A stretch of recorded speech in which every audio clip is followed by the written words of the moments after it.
I did have one more question Yeah. before. I know we're running up on our time here, but I remember maybe 4 or 5 months ago, you actually liked one of my tweets. It was about Tulsi Gabbard, and I was basically like, "Why are people still defending Tulsi when she was out here like at the time I think she was promoting this bullshit Project Veritas scam against Ilhan Omar."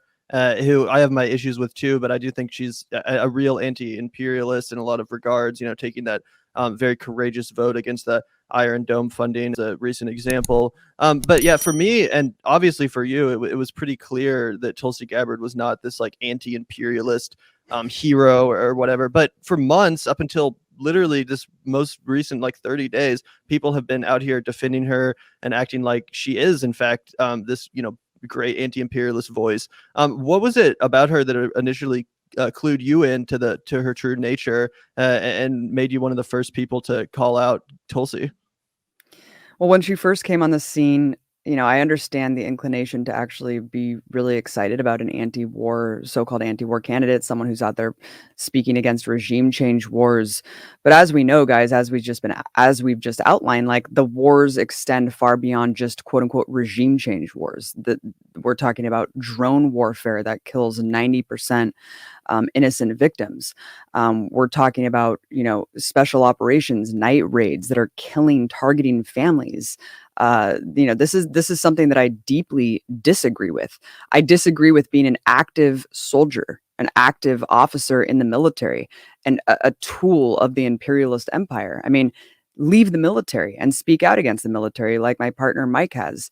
Denounce the military, right? Encourage other soldiers to leave and actually provide tools of how you can do that, how you can leave, how you can actually not deploy, and how you can encourage others to leave the military, because it is a horrific institution that is basically the tool, right, to subjugate the masses. So that right there, I was like, there's something wrong about this. The fact that the military is constantly being glorified by Tulsi Gabbard, yet she is somehow promoted as the anti-war candidate.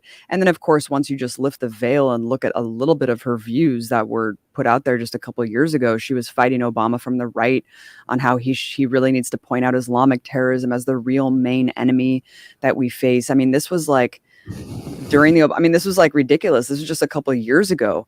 Meanwhile, she was promoting torture. I mean, in 2014, talking about torture, right? Talking about the ticking time bomb scenario. I mean, that shit's fucking stupid, man. I mean, we're not in an episode of 24. Everyone knows that torture is incredibly inhumane. It's a war crime. So to actually be condoning that, I found was a huge red flag.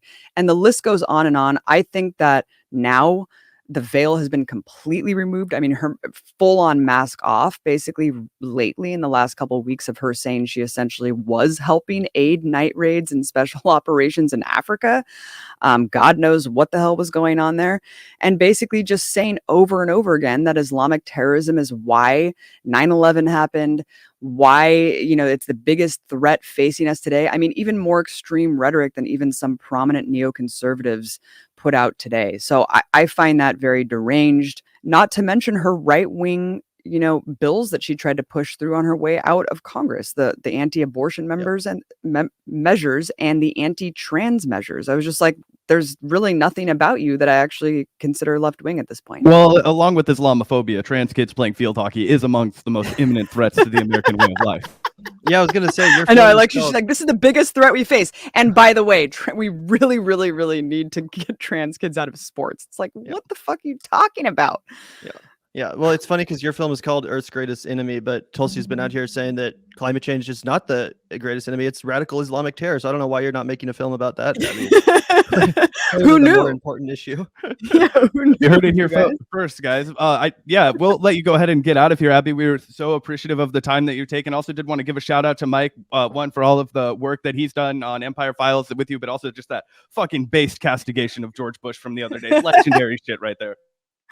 Never let that motherfucker have a moment of peace, you guys. This is a huge problem. This rehabilitation of war criminals, the normalization of war criminals in our society is just astounding to me.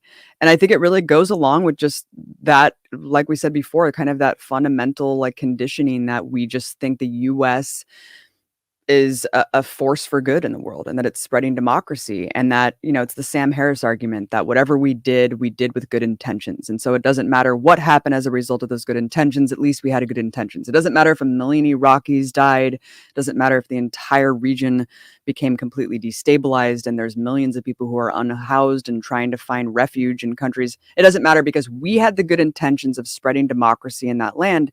And that's a really toxic, fucked up line of thinking, because it is completely false. It's like believing in Santa Claus.